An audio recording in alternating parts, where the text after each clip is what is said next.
নিজের ভাইয়ের মতো দেখে সিনিয়রেরা। জুনিয়রদের জামা পরিয়ে দেওয়া থেকে গান শেখানো, হোস্টেলের জিনিসপত্র বয়ে দেওয়া সিনিয়রেরাই করে দেয়। এরকম হোস্টেলও আছে নাকি? আছে বই কি, বেলুর মঠের পাশেই। এমন একটা সময়ে আমি এমন একটা শিক্ষা প্রতিষ্ঠানে দাঁড়িয়ে রয়েছি যেখানে সিনিয়র জুনিয়রের সম্পর্কটা কীরকম জানেন? জুনিয়রদের যখন আগমন ঘটে কলেজ হোস্টেলে, তখন সিনিয়ররা তাদের বই খাতা নিজেরা কাঁধে করে বয়ে নিয়ে যায়। জুনিয়রদের কি করে ধুতি পরতে হবে, কি পোশাক পরতে হবে তাদের জন্য তারা সেই শিক্ষাটাও দেয়, এবং আরও অনেক কিছু।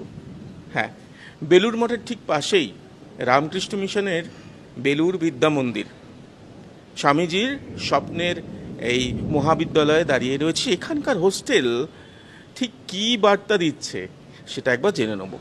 আমার সঙ্গে যারা রয়েছে তারা এখানকারই সিনিয়র এবং জুনিয়র স্টুডেন্ট, তাই তো? তোমরা কি ফার্স্ট ইয়ার? হ্যাঁ, আমরা ফার্স্ট ইয়ার, কোন ফার্স্ট ইয়ারের কোন? Chemistry department. তুমি? আমারও কেমিস্ট্রি ডিপার্টমেন্ট। এদের মধ্যে কেমন কেমিস্ট্রি একটু দেখি। তোমরা যখন হোস্টেলে থাকো, আমি আগে ওদের সঙ্গে কথা বলবো, তোমরা ওদেরকে ভাই ভাই হিসেবে ভাতৃবরণ বলো? ভাতৃবরণ বলে, হ্যাঁ। আমাদের একটা বিদ্যার্থী ব্রত হয়, ওই কিছুদিন পরে পিজি ফার্স্ট ইয়ার আসবে, তারপরে UG first year, PG first year দুজনদের একসঙ্গেই হবে বিদ্যার্থী ব্রতটা। এখন একটু আছে, ওদের অ্যাডমিশন হবে শুরু। তোমরা ওদের কিভাবে, ওদের সঙ্গে কিভাবে কথাবার্তা বলো, কিভাবে ব্যবহার করো? আমরা তো সবসময় মানে যেমন বাড়িতে হয় দাদা ভাইয়ের সম্পর্ক, এরকমটি সবসময় করার চেষ্টা করি। এবার সবারই পড়াশোনা থাকে, সব কিছুই থাকে। যখন আসে জিজ্ঞাসা করছে দাদা এটা দরকার ওটা দরকার, যতটা পারি চেষ্টা করি দেওয়ার। মানে দেওয়া মানে শুধু বই খাতা নাকি ধুতি পরানোটাও শিখিয়ে দাও? না, অবশ্যই, মানে এবারেই আমরাই ডিউটিতেই ছিলাম, মহারাজ পাঠিয়েছিলেন, মানে প্রথম দিন যেদিনকে এসেছিল ওদের, আমাদের সাথে ওদের এক্সপিরিয়েন্স, আমাদেরকেও ওরমভাবে বরণ করা হয়েছিল এবং ওদেরকেও করতে পেরে আমরা খুবই আনন্দ। আমার এবার এটা শেষ বছর পিজি সেকেন্ড ইয়ার, সেই ক্ষেত্রে একটা আলাদা পাওয়া। শেষ বছর যখন বলি, হস্টেল লাইফটাকে কি মিস করবে? কেন করবে?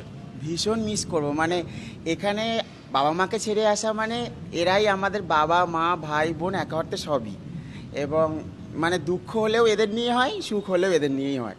সেই ক্ষেত্রে বলবো যে সবারই মনে হয় একবার করে হোস্টেল লাইফ স্টে করা দরকার। মানে এরকমটি পরিবেশটি মানে বাড়িতে কেন কোথাও পাওয়া যাবে না। তাই একই একই টাকা দিয়ে কেনা যায় না, টাকা দিয়ে কেনা যায় না। অবশ্যই, মানে বিদ্যা মন্দির যে অ্যাম্বিয়েন্সটা আমাদেরকে দেয়, সেই অ্যাম্বিয়েন্সটা আমি মনে করি, অন্তত আমি ইউজি সেকেন্ড ইয়ার, মানে আমি আগের বছর এখানে, আমার 1 বছর কেটে গেল, তো বাইরের কোনো কলেজ বা বিশ্ববিদ্যালয়ের হোস্টেল লাইফ আর বিদ্যা মন্দিরের হোস্টেল লাইফ, সেটা হেল অ্যান্ড হেভেন ফারাক। এটা কি দাদারা কি ঠিক বলছে? হ্যাঁ, একদম ঠিক। আমরা যখন এসেছিলাম তখন দাদারা ভ্যান নিয়ে আমাদের জিনিসপত্র হোস্টেলে পৌঁছে দিয়েছিল। আচ্ছা, ভ্যানে করে তোমাদের? হ্যাঁ। আচ্ছা তারপরে কাঁধে করে রুমেও পৌঁছে দিয়েছিল। আচ্ছা। আর প্রেয়ার হলে প্রেয়ার? হ্যাঁ, প্রেয়ার হলে প্রেয়ার করছি। প্রথমে আমাদের মহারাজ দাদারা কী কী নিয়মকানুন সেগুলো বলে দিয়েছিলেন, তো সেই মাফিক করছি আমরা। আচ্ছা আচ্ছা। বাড়ির কথা কি মনে হয় নাকি দাদারা? মনে দেখো? দাদারা তো আছেই আমাদের সাথে সব সময়। হ্যাঁ, বলো।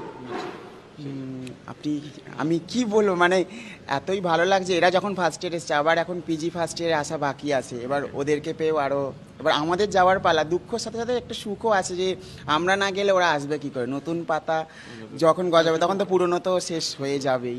এটি একটি আবাসিক মহাবিদ্যালয়, যার ফলে যখন এখানে ছাত্ররা প্রথম দিন আসে, আমাদের মহারাজদের, সমস্তটাই আমাদের মহারাজদের তত্ত্বাবধানে ব্যাপারটা হয়। তো তারা তাদেরকে প্রথম দিন হস্টেলে নিয়ে যাওয়া এবং তাদের পুরো যে হস্টেল সিস্টেমগুলোর সঙ্গে মহারাজদের তত্ত্বাবধানে, আবারও বলছি, তাদেরকে এই বিষয়গুলোর সম্বন্ধে অবহিত করা হয়। সেটা কিন্তু মাত্র 1-2 দিন। তারপরেই নতুন ছাত্ররা তারা সম্পূর্ণভাবে আমাদের যে আবাসিক যে জীবন, তার সঙ্গে তারা অভ্যস্ত হয়ে যায়। আরেকটা বিষয় সেটা হচ্ছে, এখানে আমাদের বিভিন্ন ধরনের সারা বছরে পড়াশুনোর পাশাপাশি নানান ধরনের ইভেন্ট হয়। ইভেন্টের মধ্যে ধরুন, তার মধ্যে রয়েছে বিভিন্ন ধরনের প্রতিযোগিতা, কখনো সেটা আন্তঃ কলেজ, কখনো বা আমাদের একদম নিজেদের ছাত্রদের নিয়ে প্রতিযোগিতা আছে, বিভিন্ন রকম খেলাধুলো রয়েছে। তারপরে আমাদের সরস্বতী পুজো থেকে শুরু করে ভ্রাতৃবরণ, এই সব কিছুর মধ্যে দিয়ে ছাত্রদের মধ্যে এই আন্তঃসম্পর্কটি গড়ে ওঠে। একটা দুষ্টুমি করা আর একটা বদমাইশি বা অপরাধ করছে, এইখানে অপরাধ করছে, তার মানে একটা খুব লিগ্যাল একটা অ্যাসপেক্ট চলে আসে। আমাদের ক্ষেত্রে এখানে সেই ধরনের আমরা কখনো কিন্তু যে ভাবনা আসতে পারে আমরা সত্যি ভাবি না। আমাদের এখানে যেমন একটা বড় জায়গা হচ্ছে আমাদের একটা মাল্টি টায়ার বা মাল্টি লেভেল লেয়ার্ড একটা ইন্ডাকশন প্রোগ্রাম হয়। তাহলে তাতে করে যে ছাত্রটি এখানে আসবেন তার প্রথমেই কাউন্সেলিং হচ্ছে, তার এখানে ভর্তির আগের থেকেই সে জানে যে আমি কোথায় যাচ্ছি, আমার ওখানে কি কি এক্সপেক্ট করা উচিত উচিত নয়। তারপর সেটা বিভিন্ন লেয়ারে গিয়ে গিয়ে ফাইনালি বিদ্যার্থী ব্রততে এসে শেষ হচ্ছে। তার আগে এই মাস দেড়েক দুয়েক ধরে লাইব্রেরি কেমন, মহারাজরা কেমন, টিচাররা কেমন ইত্যাদি করে করে তাদের একটা সেন্সিটাইজেশন চলে ফর ওভার 1.5 months, মেবি 2। সুতরাং বুঝতেই পাচ্ছেন যে এইরকমও হোস্টেল হয়, এইরকমও সম্পর্ক হয় সিনিয়র জুনিয়রের। রামকৃষ্ণ মিশন বেলুর বিদ্যা মন্দির মহাবিদ্যালয়ে এসে এটা দেখে আমারও নিজের মনে হচ্ছে সত্যি তো জানতাম না। আপনারাও জানছেন, আপনারাও ভাবছেন বাড়ির ছেলেটাকে কোন জায়গায় দেবো, কোথায় পড়বে। এবার তো নিশ্চয়ই সিদ্ধান্ত নিতে আর অসুবিধা হবে না। স্বামীজির কথা অনুযায়ী সা বিদ্যা ইয়া বিমুক্তয়। প্রীতমদের রিপোর্ট, TV9 বাংলা।